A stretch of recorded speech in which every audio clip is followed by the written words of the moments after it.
أعوذ بالله من الشيطان الرجيم. بسم الله الرحمن الرحيم. اهدنا الصراط المستقيم صراط الذين أنعمت عليهم. اے اللہ ہمیں سیدھے راستے پر چلا ان لوگوں کا راستہ جو تیرے انعامات کے مستحق ہوئے ہیں، جن پر تو نے انعام فرمایا ہے۔ سورہ فاتحہ کا یہ حصہ بہت ہی اہم ہے، بلکہ پہلی آیات میں جو بات ذکر کی گئی ہے کہ اللہ رب العزت تمام کائنات کا رب ہے، بڑا مہربان، نہایت رحم کرنے والا ہے، اس کی رحمت کا ایک اظہار یہ بھی ہے کہ اس نے ہمارے لیے ہدایت کا انتظام کیا ہے۔ اس نے صرف ہماری جسمانی ضروریات، کھانے پینے کی ضروریات یہ اس کائنات کے اندر نہیں رکھی ہیں، بلکہ ہماری روحانی جو ضروریات ہیں، روح کی ضرورت بھی ہے، جسم کی ضرورت بھی ہے۔ روحانی جو ضروریات تھیں ان کا بھی خالق کائنات نے پوری طرح انتظام کر رکھا ہے، اور یہی انسان کی سب سے بڑی ضرورت بھی ہے۔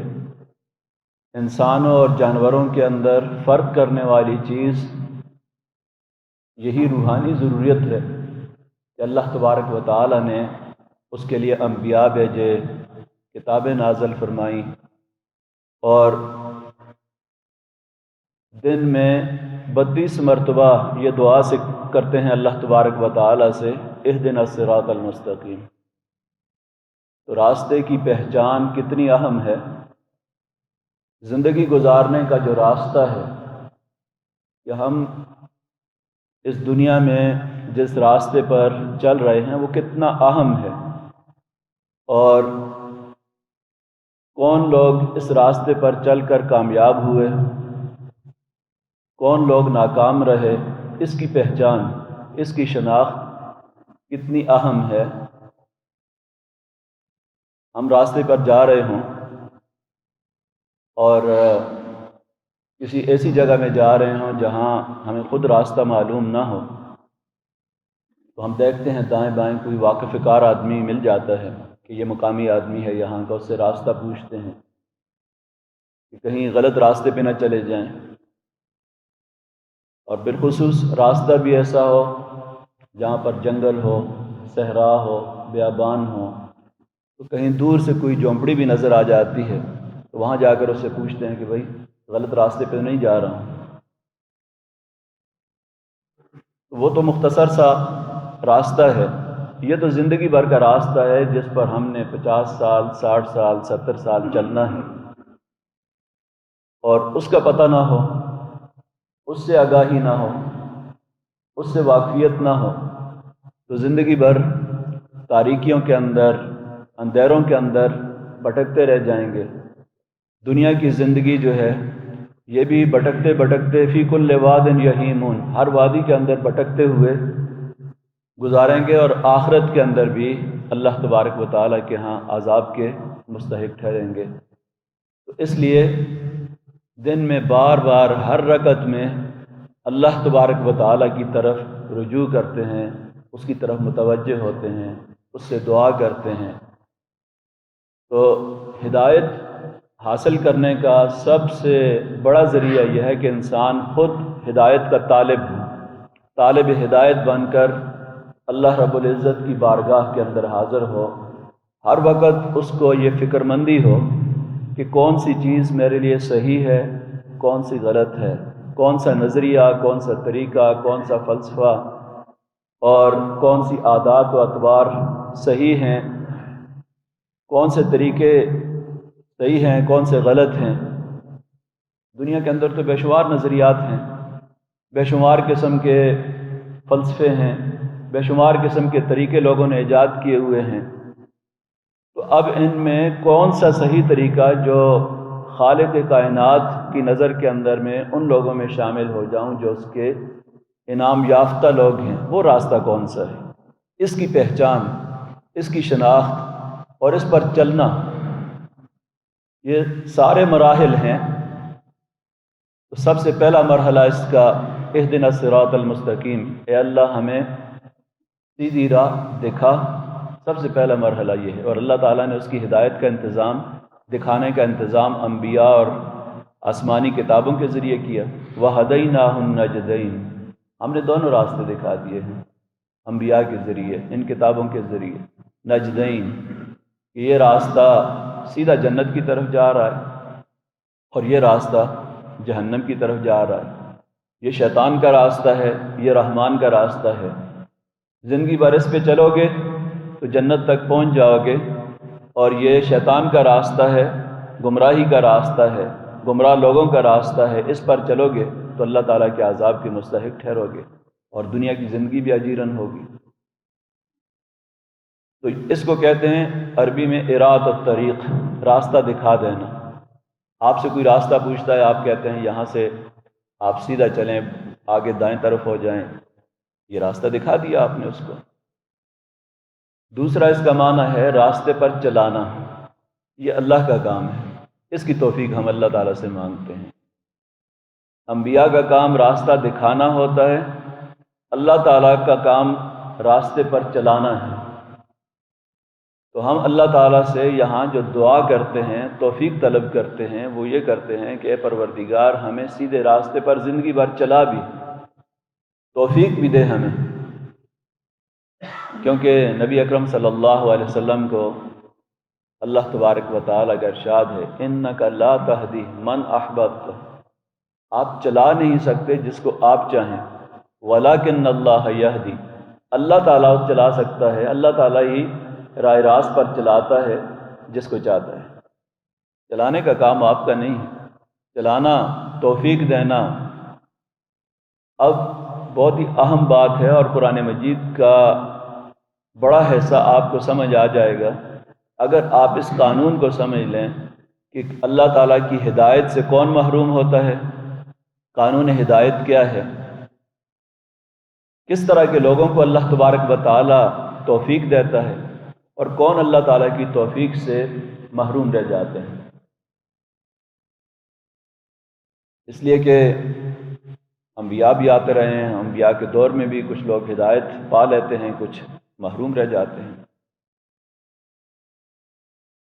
ابھی نماز کے اندر آپ نے یہ آیت سنی کہ اگر اللہ تبارک و تعالیٰ چاہتا وَلَوْ شَاءَ لَهَدَاكُمْ أَجْمَعِينَ، اگر اللہ چاہتا تو سب کو ہدایت دے دیتا۔ مطلب اللہ کا قانون ہے کوئی ہدایت کا، اس کی کوئی سنت ہے، اس کا کوئی طریقہ ہے، کوئی ضابطہ ہے کہ کس قسم کے لوگ ہدایت پاتے ہیں اور کس قسم کے لوگ اس ہدایت سے محروم رہتے ہیں۔ کیونکہ دوسری جگہ فرمایا کہ یضل بہ کثیرا ویہدی بہ کثیرا، اس کے ذریعے اللہ تعالیٰ بہت سے لوگوں کو ہدایت بھی دیتا ہے، بہت سے گمراہ بھی ہو جاتے ہیں۔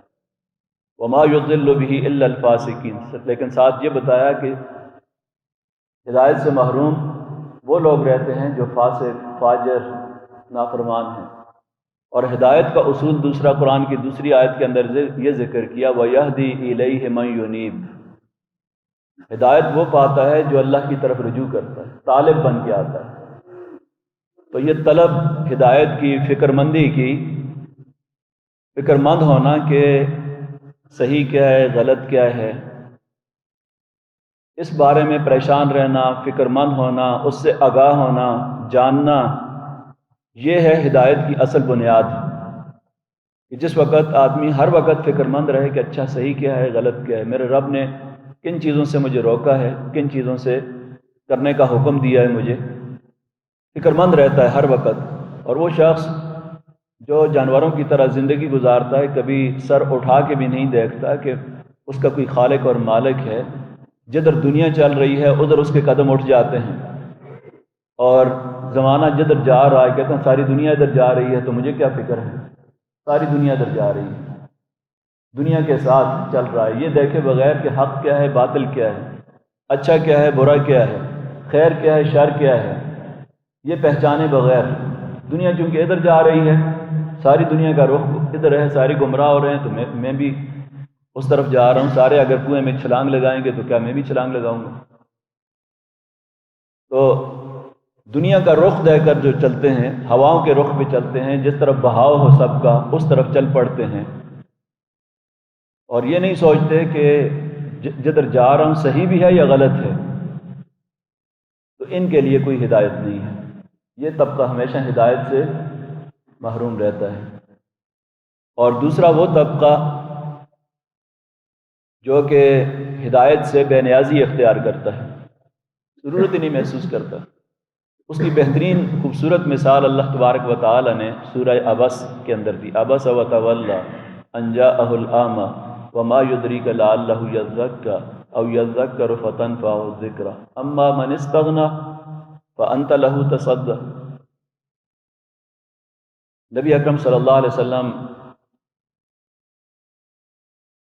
ایک مجلس میں تشریف فرما تھے، آپ کے ساتھ کچھ قریش کے بڑے بڑے سردار عتبہ، شیبہ، ابو جہل یہ بھی بیٹھے ہوئے تھے۔ نبی اکرم صلی اللہ علیہ وسلم ان کو اسلام کی طرف دعوت دے رہے تھے۔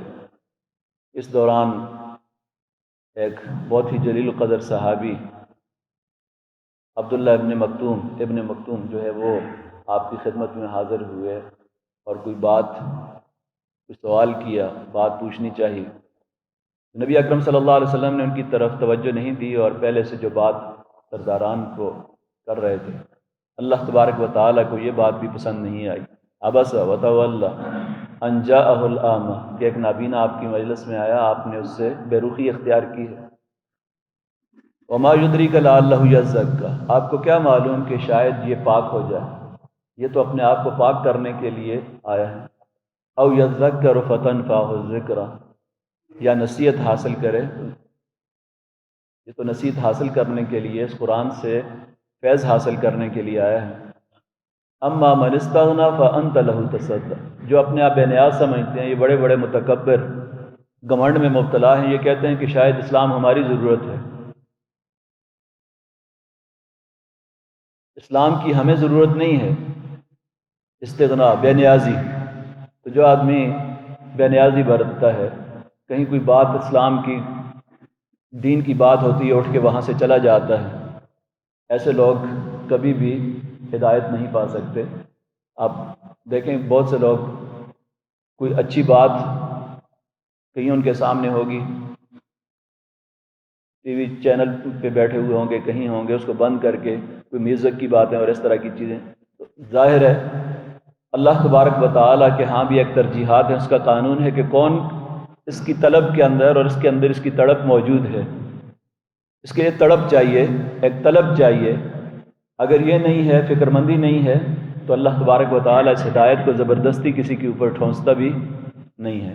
اس لیے ہمیں کہا اہدنا الصراط المستقیم، اے اللہ ہمیں راہ راست پر چلنے کی توفیق بھی عطا فرما، راہ راست دکھا بھی، راہ راست پر چلنے کی توفیق بھی عطا فرما۔ اور توفیق سے آگے بڑھ کر بھی ہدایت کا ایک مرحلہ یہ ہوتا ہے کہ اللہ تبارک و تعالیٰ اس راستے پر چلنے کے لیے استقامت، حوصلہ عطا فرماتا ہے، اور پھر اس راستے پر چلتے ہوئے زندگی بھر اپنی جان تک قربان کر دیتا ہے، لیکن جان بھی قربان کرتا ہے تو کہتا ہے فزت ورب الکعبہ، رب کعبہ کی قسم میں کامیاب ہو گیا۔ پھر ذرہ برابر اس کو ادھر ادھر اس کے قدم نہیں جاتے، اتنے حوصلے کے ساتھ، اتنے سکون کے ساتھ اس راستے پر چلتا ہے، جس طرح اصحاب کہف کے نوجوانوں کے بارے میں اللہ تعالیٰ نے فرمایا وَرَبَّطْنَا عَلَىٰ قُلُوبِهِمْ، دلوں کو ہم نے باندھ دیا ان کے۔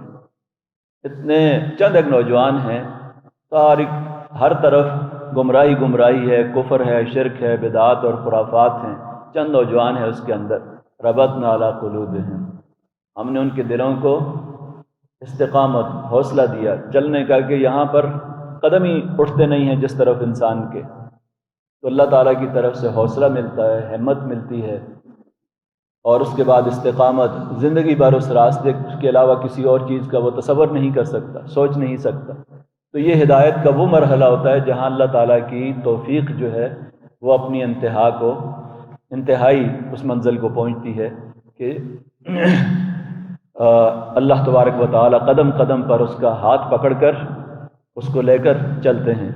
تو اہدنا الصراط المستقیم، اے اللہ ہمیں صراط مستقیم پر چلنے کی سیدھا راستہ۔ اب سیدھے راستے میں بڑی ایک خوشخبری بھی ہے کہ سیدھا راستہ ہمیشہ آسان ہوتا ہے۔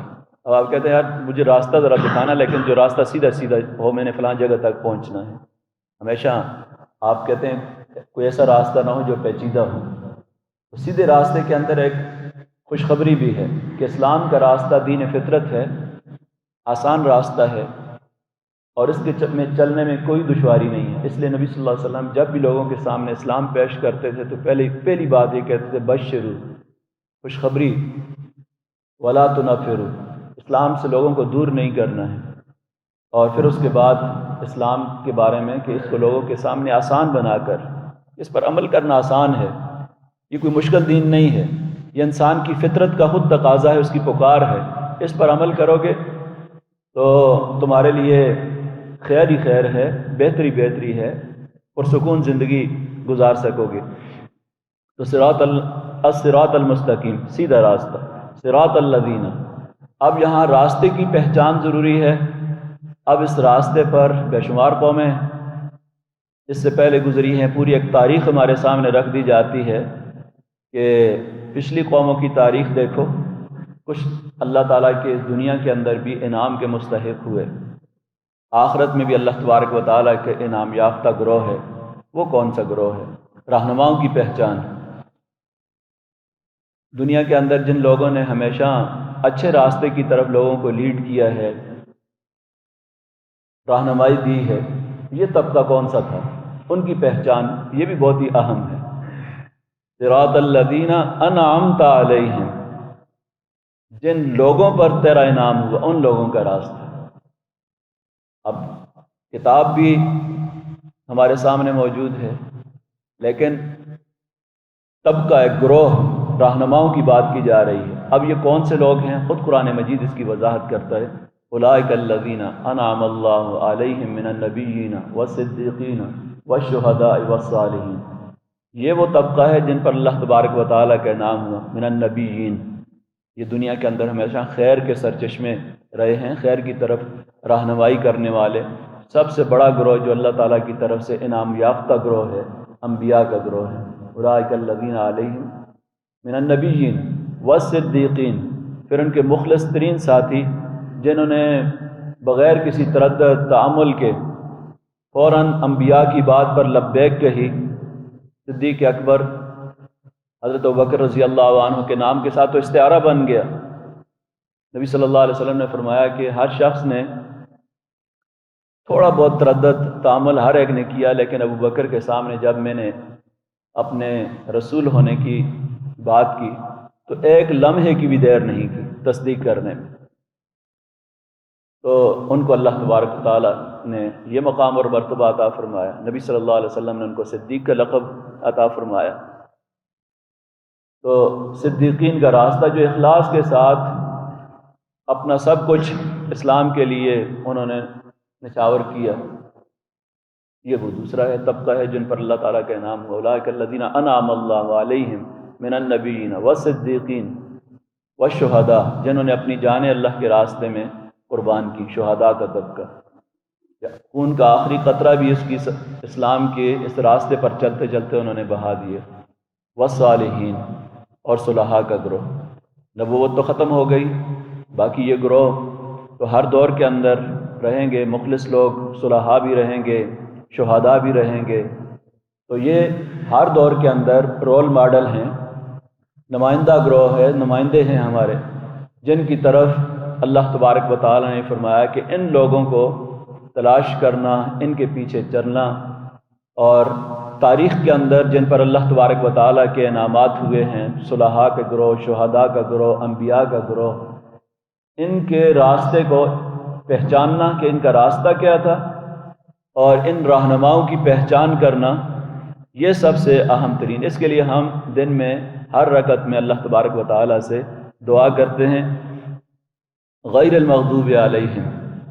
اب رہنماؤں کے بارے میں بھی کہ دنیا کے اندر جو لوگ اللہ تبارک و تعالیٰ کے انعام یافتہ ہیں، یہ 4 قسم کے لوگ ہیں۔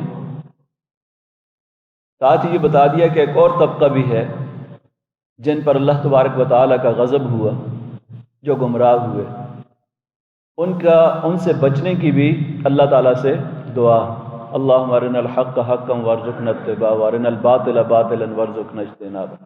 اللہ حق کو حق کر کے دکھا اور باطل کو بھی، کہ حق پر چلنے کی توفیق عطا فرما اور باطل سے بچنے کی توفیق عطا فرما۔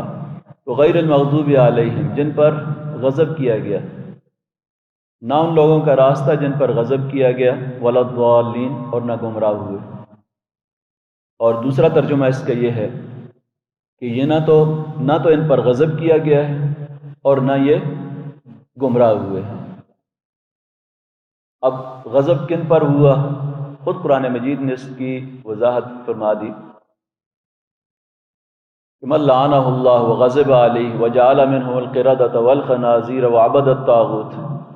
یہود کے بارے میں اللہ تبارک و تعالیٰ، اللہ کی ان پر لعنت ہوئی، وغضب علیہ، ان پر اللہ کا غضب ہوا، وجعل منهم القردۃ والخنازیر، ان میں سے بندر اور خنزیر اللہ نے بنائے، ان کی شکلیں مسخ ہو گئیں، اس حد تک اللہ کے نافرمان اور غضب کے مستحق ہوئے، فباؤوا بغضب علی غضب، اللہ کے غضب در غضب کے مستحق ہوئے، ان کی شکلیں مسخ کر دی گئیں، بندر اور خنزیر بنا دیے گئے۔ تو ان لوگوں کا جو اللہ کے معتوب مغضوب ٹھہرے ہیں، اے پروردگار ہمیں ان کے راستے سے بچانا تو، ولا الضالین، اور اس گروہ کے راستے سے بھی جو گمراہ ہوئے۔ عیسائیوں کے بارے میں، نصارہ کے بارے میں اللہ تبارک و تعالیٰ نے فرمایا یا اہل الکتاب لا تغلوا فی دینکم، اپنے دین کے اندر غلو نہ کرو۔ اور اس کے بعد فرمایا اس آیت کے آخری حصے میں کہ یہ خود بھی گمراہ ہوئے اور دوسروں کو بھی گمراہ کیا انہوں نے۔ تو ظاہر ہے یہ 2 قومیں جن کا ذکر بکثرت قرآن مجید کے اندر بار بار کیا جاتا ہے کہ ہم جن راستوں پر چل کر یہ گمراہ ہوئے وہ راستے کون سے ہیں، جن راستوں پر چل کر یہ اللہ کے غضب کا شکار ہوئے۔ تو پورا قرآن آگے ہمارے سامنے ہدایت کے طور پر رکھ دیا جاتا ہے۔ بندہ کہتا ہے اہدنا الصراط المستقیم، اے اللہ مجھے سیدھے راستے پر چلا۔ اللہ تبارک و تعالیٰ کہتے ہیں ھدی للمتقین، ذالک الکتاب لا ریب فیہ ھدی للمتقین۔ یہ پورا قرآن تمہارے سامنے جس کے اندر کوئی شک اور شبہ نہیں، یہ تمہارے لیے ہدایت کا سامان ہے، اس کے ساتھ جڑ جاؤ تو سیدھے راستے پہ چلتے رہو گے، اس کے ساتھ جڑ جاؤ صرف، ھدی للمتقین۔ تو سیدھے راستے پر زندگی بھر اگر چلنا ہے تو اس کے ساتھ جڑنا ضروری ہے۔